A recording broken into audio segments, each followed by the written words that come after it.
Have you ever wondered why you always seem to bear the weight of the world while everyone around you crumbles? Why, even in your silence, does your heart seem to sense a pain no one else is willing to acknowledge? Herein lies a long-held mystery, one that Carl Jung described as a subtle echo of an unlived childhood. Jung believed that some beings are born accepting the suffering of others not out of conscious choice, but as an unconscious reaction, an attempt to find love, security, and belonging. He called it the primordial wound, a mark of self disguised as virtue. And you, perhaps unconsciously, bear this mark like a silent seal on your soul. Imagine Jung walking in the shadows of the collective unconscious, observing humanity as if it were a vast mirror of symbols. His gaze was not judgmental but understanding.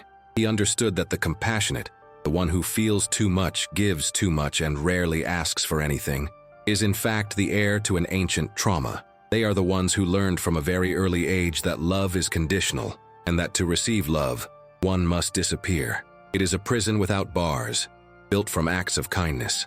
The more you give, the further you stray from your essence. For love born from the fear of rejection is never love, but rather survival behind a mask. Jung saw this not simply as a psychological problem, but as a spiritual phenomenon, a deviation on the path of individuation, the process of achieving perfection. There's an almost imperceptible moment when a compassionate person ceases to exist for themselves and begins to exist for others. Jung viewed this moment as the point at which the soul forgets its center. It's the moment when the self disintegrates and begins to revolve around external stimuli, the expectations, needs, and suffering of others. Thus is born a widespread form of pseudo-spirituality, mixing humility with enlightenment, suffering with virtue. Have you ever felt like this? Exhausted, devastated, yet with a strange sense of purpose in helping someone else, as if the suffering of others gives meaning to your existence. Jung would call it a submissive ego, an artificial identity created to avoid guilt and avoid loneliness. It stems not from pure compassion, but from a fear of loneliness. Jung argued that the human spirit is driven by symbols striving for self-realization in the world. When these symbols are destroyed in childhood, the individual begins to act as a shadow of themselves, attempting to realize what was denied them. In the case of the compassionate individual, the destroyed symbol is the ego, the center of self-regulation. Instead of growing from within, it bends outward, adapting to the environment to maintain harmony. The child, who had to be perfect to avoid upsetting his parents, who learned to perceive every nuance of tone, every glance, every hidden threat, grew up believing that his value depended on his ability to maintain the stability of others. As a result, he became an adult incapable of recognizing his own instability, his needs, and his right to self-expression. Jung viewed this dynamic as a symbolic reflection of life energy. The natural flow from within, outward, becomes a continuous depletion of the ego's very core. As they mature, the empathic individual begins to confuse empathy with duty and caring with identity. This is the danger of the path. The more a person empathizes with the role of caregiver, the further they stray from their true essence. Jung said, "The mask a person wears for a long time becomes their face." The empath adopts an image of absolute kindness and understanding, leaving no room for their own humanity.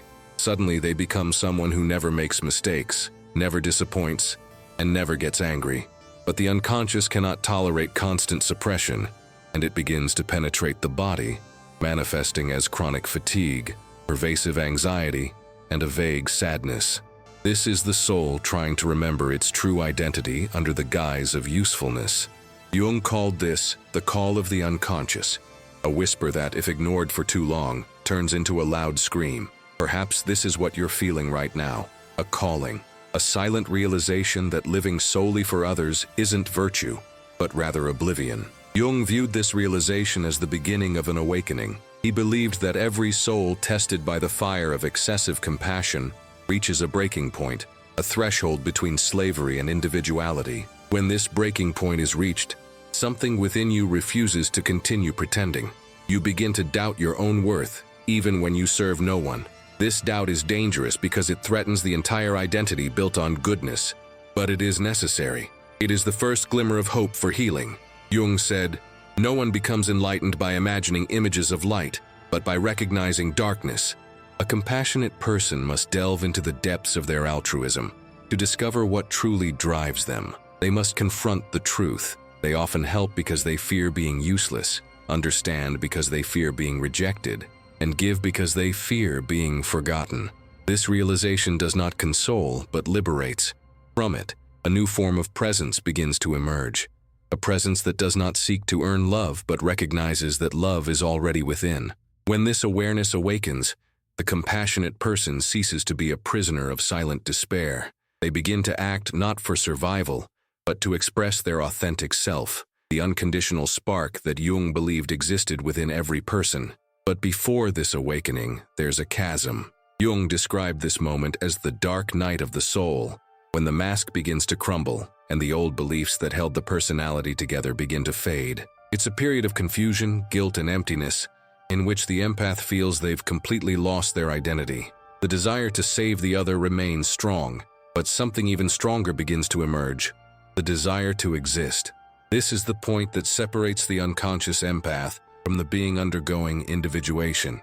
There, between fear and awakening, the soul decides whether to continue serving the image of the perfect benefactor or dare to reclaim the right to be imperfect, human, and whole. Jung saw this choice as a true spiritual crossroads. Perhaps right now, at this very moment, you find yourself at a crossroads.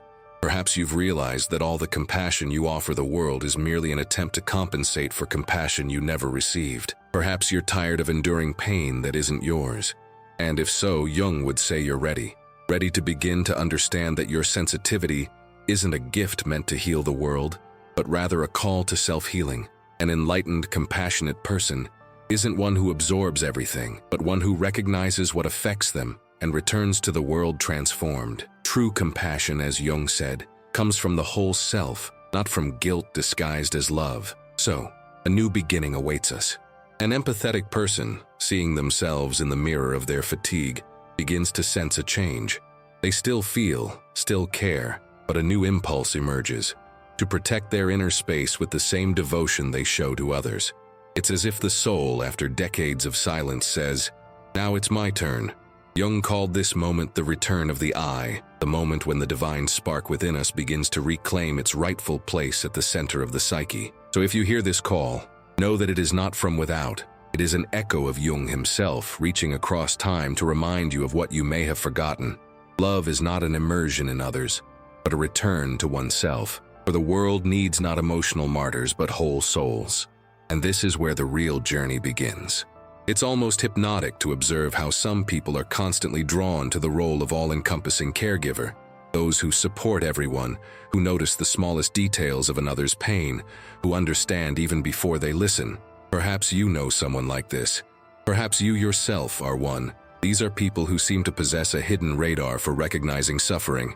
If someone around them is experiencing a crisis, it's as if an instinctive force compels them to act. They console, explain, soothe, resolve conflicts. And strangely enough, even when exhausted, they draw from this a profound sense of purpose, almost an end in itself. Jung observed this pattern with concern because he saw in it a psychological mystery. Why do people so strive to restore external balance while internally living on the brink of collapse? He argued that this contradiction was not a character flaw, but rather the legacy of an ancient emotional adaptation, a psychological structure formed around emotional survival. Imagine a child growing up in a home where the atmosphere suddenly shifts. A father's disapproving gaze, a mother's silence, a quarrel in the next room.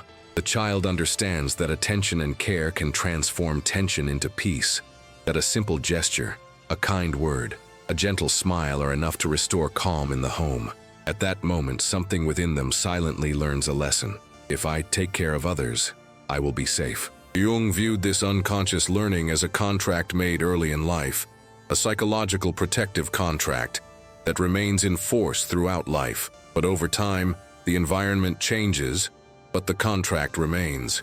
Now the adult carries within them a broken compass, always pointing to the needs of others and rarely to their own. Throughout the day, you may notice small gestures in yourself. When someone calls you late at night to vent, even if they're exhausted, you listen to the end. When you agree to take on extra work because you don't want to disappoint them. When you say, "Okay, I understand," even though you know something's wrong. In all these situations, there's a subtle repetition of the same rituals you learned as a child, maintaining harmony through your own energy.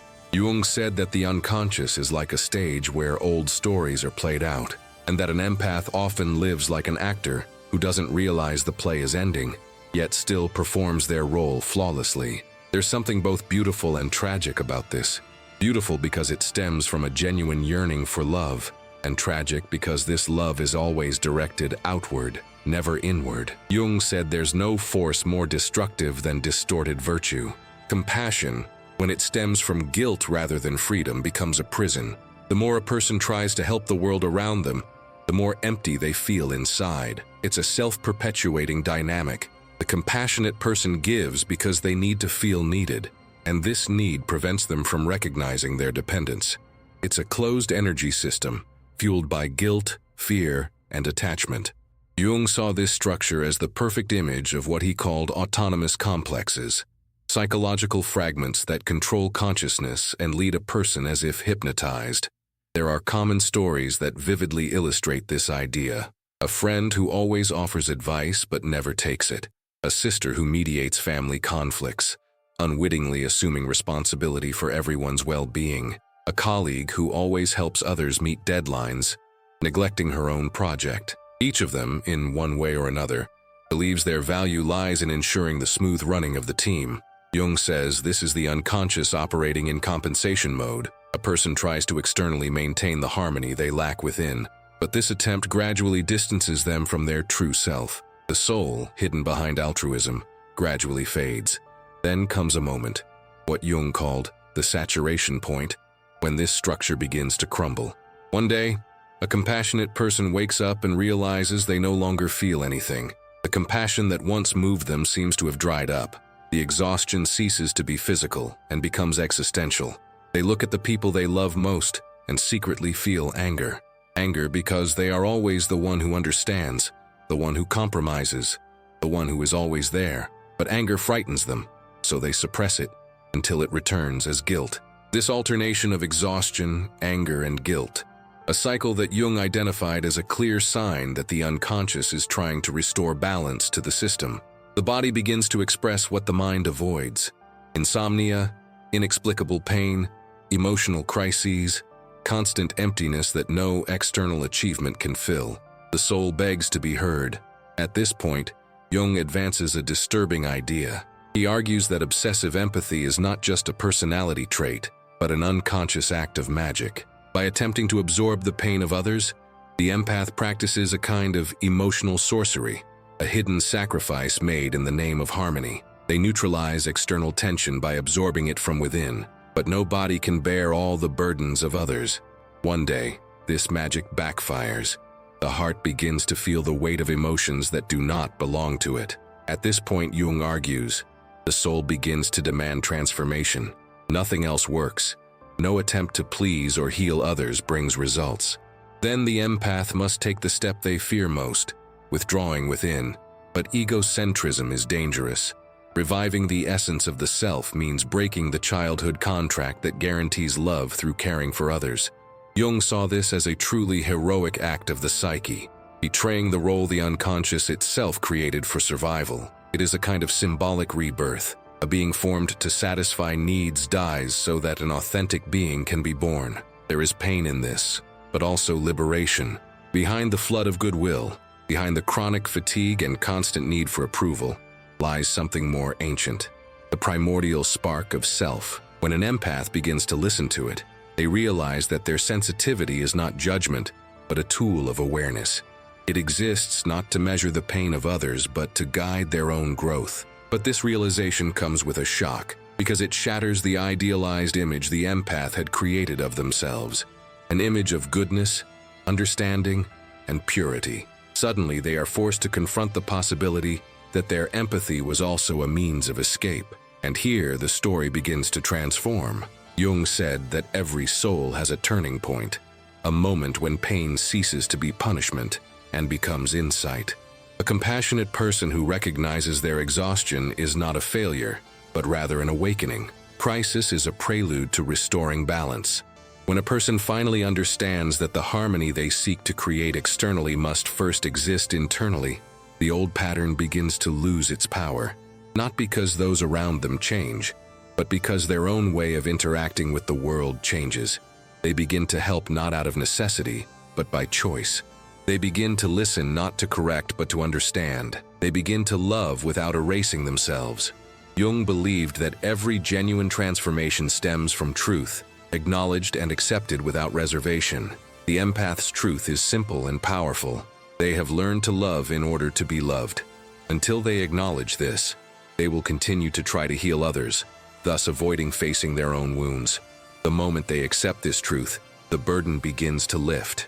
A new silence emerges, not the silence of repression, but the peace that comes from authenticity. The empath begins to understand that feeling is not a responsibility, but a language. That helping is not an obligation, but a natural expression when the self is whole. And that love, in its deepest sense, is not a necessity, but an authenticity. At this point, Jung poses a final, thought-provoking question. What if your lifelong compassion has merely been a means by which life has tried to return you to yourself? This question, left hanging in the air, is like a seed planted in the soil of the unconscious. It does not demand an immediate answer, but rather space. For what sometimes seems like the burden of excessive feelings is in fact the beginning of an inner calling. What you interpreted as exhaustion may simply be the awakening of a soul that can no longer tolerate life as a prisoner of another's pain. As this understanding matures, the compassionate person ceases to be a mere observer of their own life and becomes a conscious participant in this mystery. This is the moment when Jungian psychology transforms into real-life experience, the moment when compassion, once forced, unites with the freedom of existence. There are memories that belong not only to the past, but live as a silent presence within the body. They don't need words to exist. They manifest in subtle reactions, automatic gestures, and choices that almost ritualistically repeat the same patterns of surrender and oblivion. Jung would say that these memories aren't just memories, but independent parts of the soul, remaining imprisoned in time. Perhaps this is why an empathic person, even in adulthood, still feels something operating within them before they even think. They recognize an overwhelming need to heal, to soothe, to understand. But when they try to explain the source of this need, they find no answer. This force is an echo of the past, an unconscious call emanating from a child whose development was interrupted, from a stage that was never completed. Imagine a child silently observing adults. Every spoken word, every long silence, every tired look, everything is analyzed with the precision of someone who must anticipate catastrophes to survive. She learned to predict emotional storms, detect the slightest signs of tension, and avoid provoking new outbursts of anger. Driven by fear, she adapted so quickly that this adaptation became her identity. Jung saw in this process the origins of a destructive phenomenon, the internalization of chaos. When a child realizes they cannot change their environment, they try to change themselves. They suppress their needs, change their behavior, and erase their desires. The more they erase themselves, the more convinced they become that they are doing the right thing. But what happens when this child grows up? What remains of someone who learned from the start that this feeling is dangerous? Jung says the result is a soul that fears its own intensity. The empathic adult possesses a fine sensitivity, but also a deep-seated fear of being too intrusive, annoying, demanding, or simply taking up space. They have learned that love depends on ease and silence, but this love is fragile because it is built on self-sacrifice. Thus, they live forever, torn between the desire to connect and the fear of rejection. Alone, they feel empty. In someone else's company, they feel insulted. This duality consumes them, a cycle of approach and retreat, typical of someone who has learned to survive by maintaining a safe distance between surrender and disappearance. Do you realize how much your life is still influenced by your old reactions? How often do you feel guilty for wanting comfort, or ashamed to say no? How many of the decisions that seem to stem from your beliefs are actually echoes of an old need to maintain balance? Jung says that the soul attempts to complete what was left unfinished. If you spent your childhood adapting to others, your adult life will become a repeating scene, where the same plot twists attempt to resolve themselves in new forms. This is why you attract people who drain your energy, situations in which you constantly have to intervene to save the day, and environments where chaos repeats itself, disguised as fate. It's not the world against you. It's your unconscious trying to finish an old story. Over time, this reaction becomes so natural that a person loses awareness of how constantly tense they are. An empathetic person doesn't just sense what others are going through, they actually feel it. From others, it's as if you have a constantly active sensor, picking up feelings and tensions you haven't yet expressed. Jung described this phenomenon as a hypersensitivity of the psychic field, an emotional radar calibrated in childhood that, while protective, becomes a curse. Because understanding everything also means accepting everything, and what is absorbed must find a home in the psyche. An empathic person, instead of processing their feelings, internalizes and represses them. They become a repository for the feelings of others, mixing them with their own. When they finally explode, they no longer know why they suffer or for whom they suffer. What if your empathy isn't just sensitivity, but also a self-preservation instinct? What if, at its core, your empathy is a deeply ingrained defense mechanism? Jung pointed out that empaths confuse self-preservation with altruism. Helping others was originally a way to avoid danger, maintain peace, and ensure acceptance. Today, the same behavior seems virtuous, but it remains a defense mechanism. Empaths don't offer help out of volition. They do so out of fear of what will happen if they stop helping. They fear abandonment, rejection, and silence. In short, it's an emotional system driven by the fear of not being loved. Jung believed that every neurotic pattern, no matter how self-destructive it may seem, contains a positive intention. It preserves what the psyche considers vital. In the case of the empath, this pattern preserves connection. But living for the sake of preserving connection is tantamount to dooming oneself to emotional slavery. One day, the soul awakens and begins to question everything. It asks why doing good is so painful. It asks why, even when loved, it still feels an unsatisfactory emptiness. It asks where, amid all it does for others, lies the voice that says, "I need this too." These are dangerous questions because they shake the very foundations of identity. But Jung saw in them the beginning of true healing. Only those who dare to question their role begin to free themselves from it. What's surprising is that this process of questioning doesn't always lead to enlightenment. Sometimes it's a quiet breakdown, an exhaustion that forces an empathic person to give up trying to solve all problems. They might call it burnout, disillusionment, or simply a feeling of purposelessness. But Jung viewed this emptiness as a gateway. It's the self-organization of the system, forcing a person to reflect on themselves. When the old way of life ceases to be viable, psychic energy retreats. What appears to be weakness is actually a redistribution of energy, and in this retreat, something sacred occurs. The soul begins to reclaim what it projected onto others. Feelings return, but transformed, no longer a burden, but messages. Have you noticed how the silence that once frightened you has gradually begun to soothe you? How the loneliness that once hurt has begun to reveal a kind of calm within you never knew existed? This is a sign that the return has begun. The empath begins to feel their own body for the first time. Listening, once directed outward, begins to turn inward. Jung described this as the beginning of integration, the beginning of the dissolution of the personality, and the emergence of the true self. But this movement is non-linear and is often accompanied by resistance. The unconscious, accustomed to its former role, tries to sabotage the process. Fears of selfishness, disappointment, and loss of love arise. These are old ghosts disguised as morality. Jung said that a soul undergoing the process of individuation must often bear the burden of rebirth guilt. Each time a new self is born, the old self dies a little.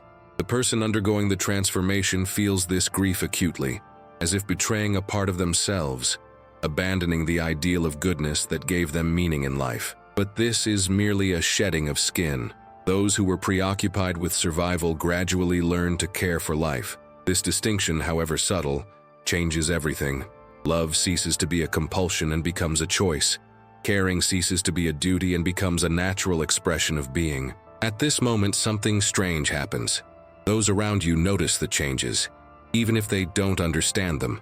Some withdraw, unable to accept the new equilibrium. Others approach, drawn by a genuine presence that has replaced the role of savior.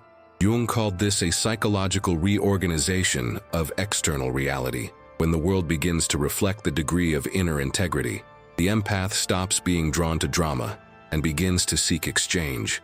What was once a spiral of exhaustion transforms into a field of genuine exchange. The soul breathes for the first time in years. But there's a secret at this stage of the journey. The transformation is never complete without a final confrontation with the dark side. Jung warned that even after awakening, an empath can fall into the trap of hidden pride, believing that their sensitivity makes them superior, more spiritual, and more conscious. This is merely a new mask, a polish on the old self.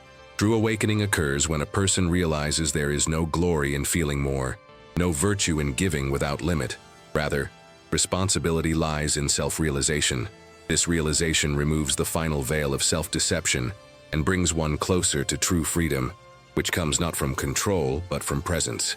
Then the question inevitably arises, who are you if you save no one? The answer comes not immediately, but in fleeting moments of silence, in small glimpses of pleasure, and in simple moments of truth. A compassionate person discovers that they are learning to live not to be loved, but because existence itself is a sacred act. Jung called this reconciliation with oneself, the moment when a person stops looking for perfection in the world and begins to find it within themselves. Perhaps this is the most profound revelation of all. Your sensitivity was never a weakness but a compass. It guided you through labyrinths of fear, through shadows, to the point where true love begins. Within, the pain you endured for years was meant to open the way, and now, as the old script fades, a new story begins to unfold. But one final mystery remains, what Jung considered the next step for the individual soul, reconnecting with suppressed power, forgotten nature, the power the compassionate fears to wield. For understanding your own light is easy, but facing the hidden power of your shadow, that is the next chapter of the journey. At some point in his research, Jung himself began to notice these similarities. Different people, different places, and different times, but the pattern was the same. Souls radiant with compassion and souls fading from exhaustion. He noticed that almost all of them shared one common trait, a gaze that seemed to see beyond the visible, as if they carried within a single body the pain of several lifetimes. This sensitivity was not acquired, but inherited, a gift, some said. But Jung, always skeptical of spiritual simplifications, saw it differently. For him, this radiance was not enlightenment but compensation. It stemmed not from an excess of light, but from its absence. And this led him to one of the most controversial conclusions of his career. Excessive compassion is, in essence, a way to escape one's own shadow. He once told the story of a woman named Eliza, a patient who had dedicated years of her life to saving others. She worked in hospitals, rescuing animals, helping neighbors, and sheltering strangers. Her life seemed like a monument to generosity. But during sessions with Jung, she revealed a disturbing secret. She felt intense hatred whenever someone refused to help her. She was consumed by silent rage and an irrational sense of rejection. Jung realized that behind her acts of kindness lay a desperate desire for control. Eliza helped others not to alleviate their suffering, but to numb an old pain within herself, the pain of helplessness. In one of his notes, Jung wrote, "Obsessive altruism is the perfect mask for fear." This statement became a turning point in his research. This idea intrigued even his colleagues. How could a person driven by dark impulses perform good deeds? Jung responded that the unconscious knows no morality. It strives for balance. When the dark side, such as anger, selfishness, and the desire for recognition, is suppressed, it disguises itself as virtuous acts. This is why a person who constantly shows compassion experiences hidden pain when they are not appreciated. They help in the hope of receiving the recognition they themselves never received. In this cycle, Jung saw the ideal image of the imprisoned soul, outwardly generous but inwardly thirsty. With every act of kindness, it attempts to fill a void that cannot be filled by helping others, but only by returning to its roots. During his research, Jung observed strange phenomena in patients suffering from emotional breakdowns. One reported recurring episodes in which he dreamed of lying exhausted in the desert while people drank from him as if from a spring. Jung theorized that the unconscious creates such intense symbolic images that the body begins to react to them as if they were real. Patients exhibited symptoms of chronic fatigue, insomnia, and pain without any apparent medical cause, which Jung attributed to what he called the inflation of the savior archetype. That is, when a person completely identifies with the role of solving the world's suffering, the ego is overwhelmed by a symbolic force that transcends it.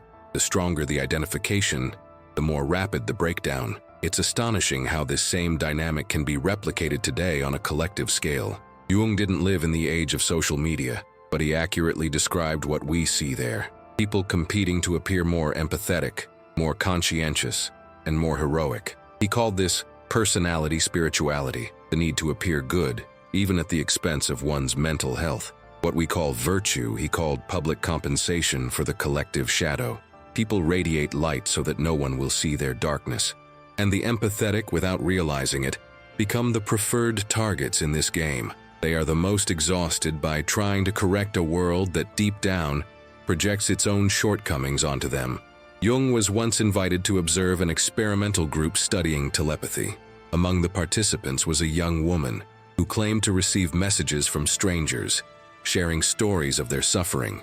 Jung did not dismiss this experience. Instead, he offered an alternative explanation. He said, "This energy you feel outside yourself may be your subconscious's attempt to express what you have not yet dared to feel." Several months later, the young woman began dreaming of a crying baby under a frozen lake. During therapy sessions, she realized that this baby was her own hidden self, her emotions frozen by her desire for perfection. The telepathic phenomenon disappeared.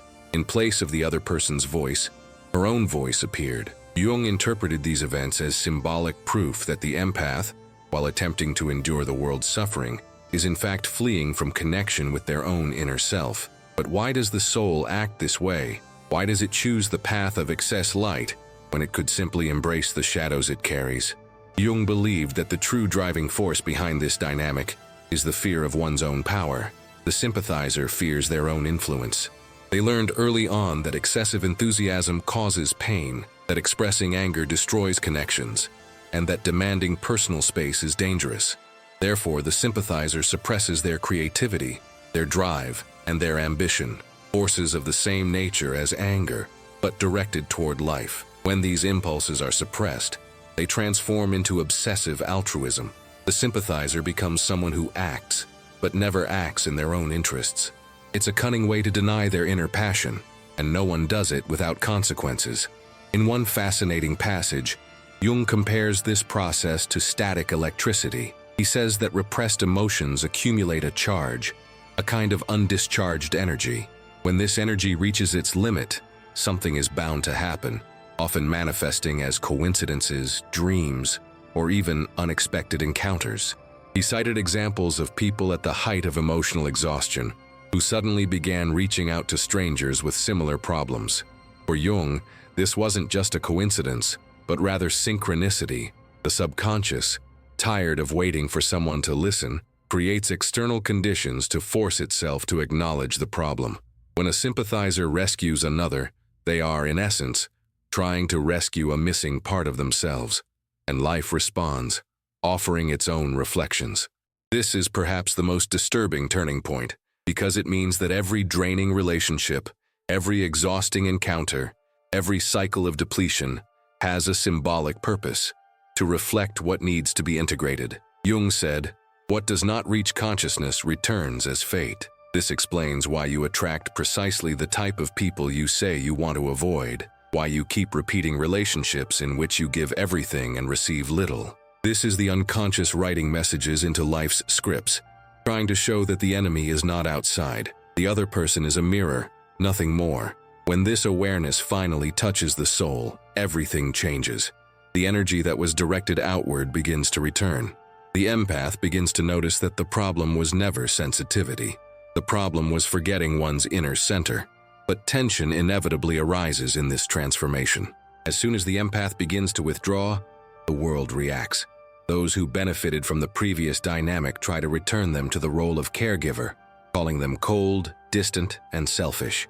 Jung saw this final test as a test of the new self. He wrote, "Individuality requires the renunciation of certain feelings in order not to lose the soul. The renunciation of approval is a symbolic sacrifice that opens the gates to freedom.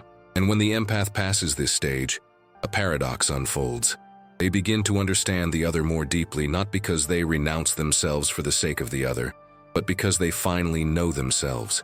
Jung's journals contain a final, almost poetic observation on this subject. When light embraces shadow, a whole person is born. The compassionate person must not heal the world, but must allow the world to heal them. Perhaps this is an unspoken message that has transcended time, a reminder that deep feeling lies not in enduring everything, but in understanding, merging, and moving forward. For the true strength of the compassionate person lies not in extinguishing the fire of others, but in learning to maintain their own flame amidst the darkness. And as this truth matures, a final question imposes itself like an inescapable whisper. If you are no longer a mirror to the world's pain, what image will you begin to reflect? A person reaches a point in their journey when it seems the ground is crumbling beneath their feet. Everything that once gave them meaning, help, understanding, healing, no longer brings comfort. They feel a heaviness in their body, their heart grows dull, and even kindness seems a soulless duty. In this collapse, awakening begins. Jung says that true rebirth begins when old meaning dies. When the soul tires of maintaining the world, it turns its gaze inward and asks for the first time with a trembling voice, "And I, where have I gone?" This simple yet profound question is the first path to liberation. But no one travels it without a struggle, without breaking old promises. At first, the compassionate person tries to maintain contact. They are haunted by guilt. They convince themselves that this is only temporary, that they will soon return to their old way of life. They continue to try to rescue, advise, and console, but they encounter resistance. With each attempt to return, something inside them breaks. The familiar feeling of giving is replaced by revulsion. It's as if the body is screaming something the mind doesn't yet understand. It's time to care not for others, but for oneself. Jung described this moment as the beginning of a reversal of psychic energy, when everything previously projected outward begins to retreat, like an irresistible current. But this movement is painful. A sense of loss of identity arises, a sense of betrayal of oneself and everyone around one. This stage is marked by almost unbearable tension. Friends begin to wonder at the changes. Partners notice alienation, and family members accuse them of selfishness. The compassionate person tries to explain, but words fail. How can one justify the non-physical exhaustion and emptiness emanating from the soul? They realize that the world only valued them when they were useful. When they decide to stop, conditional love disappears. This is the first major turning point. Jung said that only when the falsity of conditional love is exposed can true love be born, one that doesn't require exhausting efforts to be worthy of belonging. But the price of truth is loneliness. Throughout this journey, the compassionate person feels isolated, invisible, and almost guilty for their attempts at healing. There are nights when he considers giving up. The inner silence feels like a punishment, and each new restriction wounds him from within. But this time, something is different. For the first time, the pain takes on a distinct sharpness. The compassionate one begins to recognize a pattern. He recalls his childhood, the times when he suppressed anger out of fear of losing love, and the people who used his kindness as a shield. Everything comes together with frightening precision. Jung described this stage as the unveiling of the shadow through consciousness. The soul begins to see what has always been hidden, that its light has been used for too long to conceal its fear. This is a searing yet liberating awareness. The compassionate one understands that his compassion always had a secret limit. It was intended to make others happy enough not to abandon him. This realization triggers the second collapse, the shock of realizing that the love repeatedly given was tinged with fear. What once seemed pure now reveals itself as a need for control, disguised as kindness. This is a crushing blow to the spiritual ego. The compassionate person experiences shame, anger, and disbelief. But soon they realize it's not about guilt, but about giving. The soul restores balance, freeing others from responsibility for their own worth. From this flows strength. Jung said that perceived anger is reshaped force. Energy that had become enslaving is transformed back into creative fire. For the first time, the compassionate person feels free to act without permission. At this moment, the old fear begins to lose its power. Yet there is resistance. Guilt rings out like a familiar refrain. Refusing to help someone feels cruel. Choosing your own comfort feels cowardly. This is the return of the inflated moral superego described by Jung, the inherited inner voice of the caregiver, a hidden judge condemning the right to exist. A compassionate person must firmly confront this voice, not with anger, but with clarity. They must learn to distinguish between awareness and conditioning, and with each no spoken, their body will reward them with a subtle, almost tangible relief. The heart begins to free itself from the habit of fear. It is a quiet but profound victory. Over time, this new configuration begins to reflect on the external world. People distance themselves, while others draw closer. Relationships shift. Now those who draw closer do so out of affection, not need. The attention of others is no longer a source of energy, and approval is no longer a measure of value. Jung said that when a person reconfigures themselves, the surrounding reality is reconfigured, like a magnetic field reversal. The empath begins to attract experiences that resonate with their new frequency. They discover that the world is not something to be conquered, but something to be immersed in. Then comes the decisive turning point, the moment when they realize they have become stronger not by surviving everything, but by continuing to feel even after it all happened. Sensitivity, once considered a weakness, now manifests as a strength of perception. The empath becomes able to see beyond intentions, gestures, and even resistance. They no longer strive simply to be good, but strive for wholeness. Kindness returns smoothly as the natural reaction of a heart returning to itself. Then empathy transforms. Before it was a reaction, now it is a choice. They choose who to dedicate their energy to, and their love flows once again as something pure, because it no longer stems from need. At this stage, the person experiencing compassion experiences an almost mystical sensation, a sense of the soul's expansion within the body. Jung described this as the return of libido to the self, the return of life energy to its source. The world, which previously seemed hostile, begins to appear vibrant, symbolic, and full of life. The person experiencing compassion sees connections where chaos once reigned. Life ceases to be a struggle and becomes a dialogue. The person experiencing compassion understands that healing was never about stopping feeling, but about learning to feel without losing oneself. This is Jung's subtle lesson. Integration is not about silencing conflicting parts, but about harmonizing them. But there's one last thrilling twist to this story. Just when they think it's all over, the empath is tested again. Someone reappears with the same energy, asking for help and manipulating others, making them feel guilty or sad, a repeat of the past. But this time, something is wrong. The empath feels compassion, but doesn't give in. They recognize the pattern, smile, and decide to stay. The old cycle tries to start over again, but finds no support. This is the final sign that the transformation is real. Empathy is purified. At the end of this journey, the compassionate person is transformed. They recognize their own power, become master of their energy, and create their own rhythm. They understand that true strength lies not in bearing the weight of the world, but in sustaining their own existence. Jung said that singularity is the point at which a person reconciles with the divine within, and this is precisely what the compassionate person feels now. They don't need to prove their worth, convince anyone, or save anyone. Simply existing consciously and authentically is enough. The world around him looks different, but his worldview has changed. The pain persists, the injustice continues, but nothing can separate him from his essence. He understands that love is not sacrifice, but purity. And with this purity, he prepares for the final step, what Jung called radiant integration. For having reclaimed the right to feel and be, he must discover something greater, how to live in this new state of consciousness in harmony with all that exists. This is the prelude to greater revelation, the gateway to the final stage of the journey, the moment when the compassionate person finally realizes that their purest light was born precisely from the shadow they dared to face. Then comes a moment when the whole picture becomes clear. Having passed through the flames of self-awareness, the empath experiences something unprecedented: silence.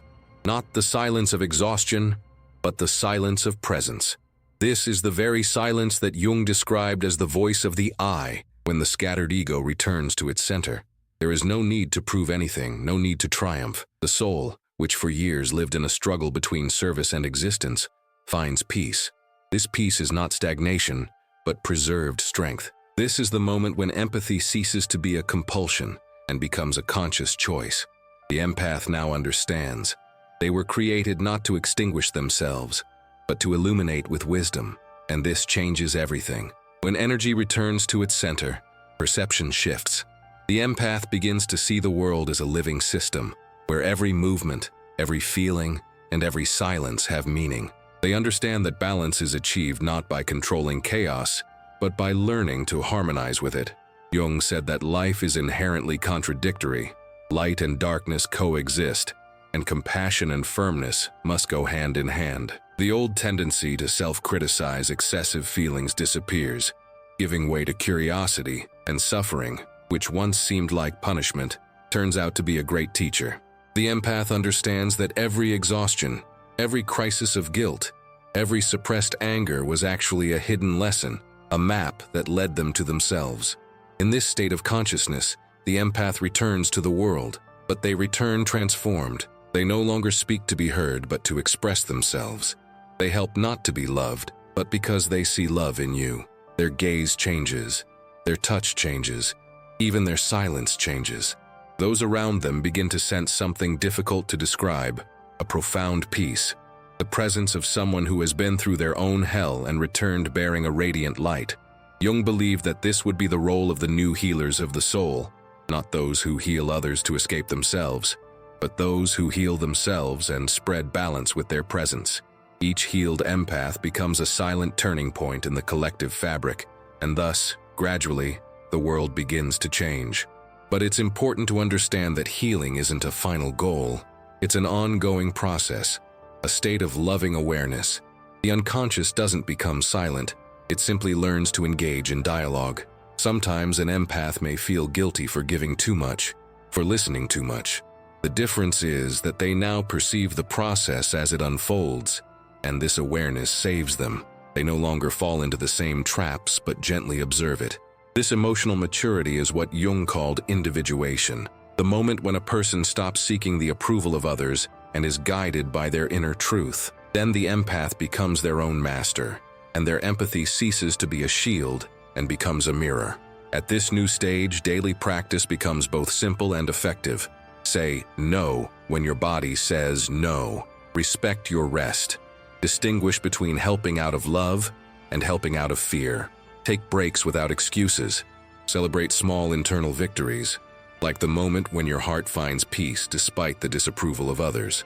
And most importantly, remember every day to keep the energy flowing. It's not about shutting down, but about learning to flow without losing balance. This is the true exercise of mindful compassion, feeling everything while maintaining your own well-being. Imagine the collective impact if thousands of highly sensitive people consciously practiced this. Less fatigue, more mental clarity, less obsessive frugality, more authentic presence, peaceful homes, more human friendships, less draining relationships. Jung believed that the expansion of one person's consciousness influences all other consciousnesses. Like a field vibrating in harmony, the healed empath is the starting point of this movement, a living example of the possibility of feeling deeply without self-destruction and caring for others without sacrificing one's own essence. For this reason, this personal journey is not simply psychology, it is a spiritual act. In Jung's diary, written in the last years of his life, there is an image, a circle with a dot in the center, which he called the symbol of the eye. He said that every person is destined to find this dot, a hidden axis that balances chaos. An empath, by nature, lives in orbit around the world of others until one day they decide to draw a circle around themselves. This symbolic act of return makes them whole. They still feel, but now they feel like someone observing the ocean from the shore, not like someone drowning in it. This is true emotional control, the realization that one doesn't have to endure pain to understand it. Now life ceases to be a battleground for mutual concessions and becomes a flow of exchange. The empath learns to accept the love they once rejected and believes that their own needs deserve attention as well. In this way, they break the cycle of inherited dependency for survival. This becomes a rupture through which the collective unconscious is healed, living proof that mature love doesn't save, but awakens. Jung said that every whole soul becomes a beacon, and the world needs this beacon now more than ever. Not more martyrs, but more whole human beings. If you've reached this point, perhaps something within you has awakened. Perhaps you've remembered times when you lost your way while trying to heal others. Perhaps you've seen your own story reflected in this journey. If so, take a deep breath. Allow yourself to feel gratitude for having survived all this and for still being able to feel. This in itself is an act of courage. From now on, the task is simple yet profound. Use your compassion as a tool of awareness, not punishment. Feel, but choose. Love, but remain. Serve, but don't disappear. Before bed, repeat to yourself, "My worth is not measured by how much I give, but by how well I maintain balance in giving." Let this become your mantra, a reminder that love begins with full presence, not with excessive sacrifice. Every day, return to your core and notice the difference. You will begin to see how the world responds differently to your new vibration. Brighter people will approach you. More just situations will arise, and life will begin to align with your inner truth. Jung called this synchronicity, the adaptation of external events to the harmony a person achieves within themselves. If all your previous experiences have led you to this moment, then you already have the power to live a different life. So here is your final invitation. Don't wait for the world to change before you love yourself. Be the starting point for that change. Let your compassion grow into awareness, your sensitivity into a force for good, and your story become a silent example for those still trapped in the cycle of endless giving. The world doesn't need your sacrifice, it needs your conscious presence. If this message touched your heart, please respond. Leave a comment, even just an "I understand" or a smiley face. Many silent souls find comfort in simple gestures. Like this video so this message can reach more people who need it. And if you're not yet a part of our community, sign up now. Here together, we explore the path between deep psychology and practical awareness, transforming unconscious empathy into conscious power. Because when you heal, something in the world heals too. And perhaps that's the most beautiful message of all.